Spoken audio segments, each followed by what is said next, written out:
북한에 김여정이 있다면 남한엔 이분이 있습니다. 대통령의 복심이었고 이제는 더불어민주당 소속 초선 의원이죠. 윤건영 의원 연결합니다. 안녕하세요. 네, 안녕하세요. 윤건영입니다. 예, 오늘 좀 정신 없으시죠? 네, 예, 그렇습니다. 먼저 국회 상황 먼저 여쭤보겠습니다. 어제 민주당 단독으로 법제사법위원회 등 6개 상임위원장 선출을 했죠. 주호영 미래통합당 원내대표가 일당 독재 이런 표현까지 써가면서 강하게 반발하고 있는데요. 어떻게 생각하십니까? 저는 좀 과하다는 생각이 예, 들고요. 네, 지금 어쨌든 국회가 여야 간의 대화 타협을 통해서 상생을 이뤄가는 것도 대단히 중요합니다만, 네, 국회 임무 중에 가장 중요한 건 국민의 삶도 지키고 경제도 지켜야 되는 거라고 생각합니다. 그렇죠. 정부가 3차 추경 제출한 지 열흘이 넘었거든요. 근데 네, 아직 예산이 어떻게 돼 있는지 보지도 못하고 논의도 못하고 있습니다. 네. 법사위원장에 대한 일종의 야당의 고집 때문에 이렇게 국회가 방치되어서는 안 된다라는 생각을 하고 있고요. 예. 일당 독재가 뭔지 정확하게 모르시는 것 같아요. 네. 예. 일당은 아니죠, 우리가. 어쨌든 그래도 문재인 대통령도 협치를 강조했고요. 국회가 계속 이런 식으로 갈 수는 없을 텐데 앞으로 어떻게 풀어가야 한다고 생각하십니까?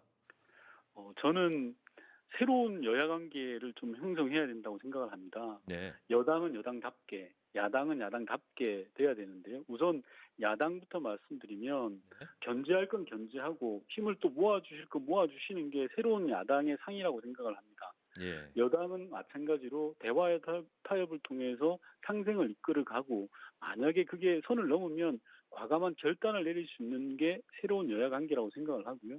네. 이번 기회에 새로운 룰을도 만들고 문화를 만들어내는 게 21대 국회에 대한 국민들의 바람이 아닐까 싶습니다. 예. 그렇군요. 사실 오늘 모신 진짜 이유는 남북 관계 관련해서 여쭤보려고 하는 건데요. 대북 특사도 다녀오셨고 또 외통위 소속이시기도 하고요. 지난 네. 4일 김여정 제1부부장 담화를 시작으로 해서 북한이 연일 대남 공세적인 메시지를 쏟아내고 있습니다. 오늘 개성 연락사무소 폭파까지 해버렸죠. 현재 남북 네. 관계 어떻게 진단하십니까? 대단히 엄중한 상황이고요. 예, 오늘 있었던 대북 연락사무소의 폭파 부분은 유감입니다. 있어서는 안 될 일이 발생을 한 거고요. 남북 정상이 합의한 부분을 네, 합의해서 만들어 갔던 것들을 일방의 약속 파기로 이어지는 것은 있어서는 안 된다고 생각합니다. 네, 좀 더 걱정되는 부분은요. 이런 상황이 좀 더 길어질 가능성이 높고 추가 행동의 가능성도 있다고 봐집니다. 예, 예를 들면 오늘 아침에 북한 군부에서 남북이 합의했던 비무장지대에 대해서 다시 군을 진출시키는 걸 검토하겠다라고 이야기했지 않습니까? 예, 이게 그랬죠. 뭐냐 그러면 예전에 개성공단은 북한 2군단이 위치해 있었습니다. 네, 네, 김대중 대통령과 김정일 위원장의 합의하에 군대를 북으로 물리고 거기에 개성공단을 만들었던 거거든요. 네, 네, 그 부분을 다시 군을 주둔시킬 수 있다라는 부분입니다. 예, 예, 그런 걸 감안했을 때 대단히 심각한 국면이라고 생각을 합니다. 예. 군사적 긴장이 더 고조될 가능성이 큰 거죠. 네. 뭐 군사 도발까지 이어지기는 질 가능성도 있다고 보십니까? 군사 도발은 여러 가지 경우의 수가 있고 수위가 있습니다. 네, 예컨대 SLBM 발사와 같은 전략적 조치가 있고요. 네, 또는 우리가 9.19 군사 합의에서 합의했던 네, 해안 경계에서 포문을 닫았던 걸 다시 연다든지 비무장지대 무장력을 다시 배치한다든지 이런 다양한 층위의 조치들이 있을 수 있습니다. 네, 북한의 행동이 어디까지 갈 거냐라는 부분은 의문입니다만 네, 추가적인 조치는 있을 걸로 보는 게 타당할 것 같습니다. 그렇군요. 그러나 좀 한 가지 덧붙이고 싶은 건 이런 군사적 조치가 네, 남북에게 특히 북한에게 하등 도움이 되지 않습니다. 군사적 긴장 완화라는 게 그 피해는 남북 모두에게 돌아갑니다. 그 그렇죠. 점도 북한이 분명히 좀 인식했으면 하는 그런 바람이 있습니다. 예, 그렇군요. 지금 대남 비방 전면에 김여정 제1부부장이 나서고 있단 말입니다. 대북 특사로 가셨을 때도 자주 보셨을 것 같은데요. 네. 김여정 제1부부장이 전면에 나선 그 이유를 뭐라고 보시나요?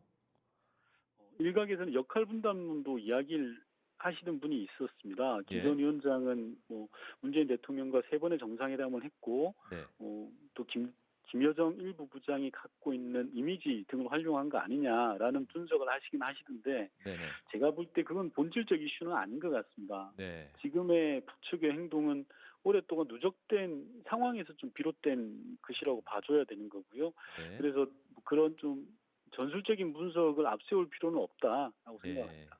그렇군요. 꼭 뭐 김여정이 나선 거에 큰 의미 부여를 하거나 이럴 필요가 있는 상황은 아니다 이런 말씀이시겠네요. 다만 네, 대남 사업을 총괄한다라고 했습니다. 김여정 일부 부장이. 그랬죠. 예. 그 부분은 궁극적으로 볼 때 나쁘지 않은 사안입니다. 아, 즉 북한의 실세가 대남 사업을 총괄한다라는 것은 예, 아무래도 문제 해결하는 데 있어서의 효용성이 더 빠를 수 있다라고 생각합니다. 그렇군요. 북미 관계보다 남북 관계를 더 중요하게 여기거나 뭐 이럴 여지도 없잖아 있어 보입니다. 자, 향후 남북 네. 관계는 어떻게 흘러갈 걸로 보십니까? 지금 같은 분위기가 오래 갈까요? 아니면 어떻게 풀어가야 할까요? 남북 관계를 먼저 잘 풀어나가야 하는 것인지 의견 말씀해 주시죠. 저는 한반도 비핵화, 즉 한반도 평화를 위해서는 자동차에 비유를 합니다. 예, 앞바퀴가 북미 관계입니다. 이 예, 북미 관계가 한반도 평화와 비핵화의 본질적 요인입니다. 예, 남북 관계는 뒷바퀴입니다. 지난 2017년까지는 보수 정권 9년의 후과로 인해서 앞바퀴 뒷바퀴 모두가 도지 않았습니다. 예, 그러다 2018년 문재인 정부가 위기를 돌파해서 뒷바퀴, 즉 남북 관계를 정상 궤도에 올려 놓았습니다. 이 예, 뒷바퀴의 힘으로 한반도 평화라는 자동차가 진일보했었죠. 그런데 2019년에 앞바퀴가 움직이질 않았던 거죠. 기대했던 북미 관계가 하노이 회담이 노딜로 끝나고 네, 그 뒤에 이어졌던 판문점 회담도 노딜, 그 뒤에 있었던 북미 실무회담도 아무런 성과가 없었습니다.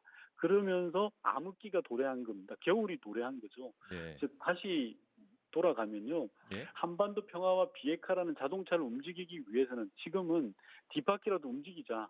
남북 관계라도 먼저 움직이는 게 필요하다. 이런 차원에서 어제 문재인 대통령의 메시지가 있었던 걸로 보여집니다. 예. 오늘 바쁘실 텐데요. 전화 네, 연결해 주셔서 감사하고요. 다음에는 꼭 네, 스튜디오에서 뵙겠습니다. 네, 고맙습니다. 고맙습니다. 네.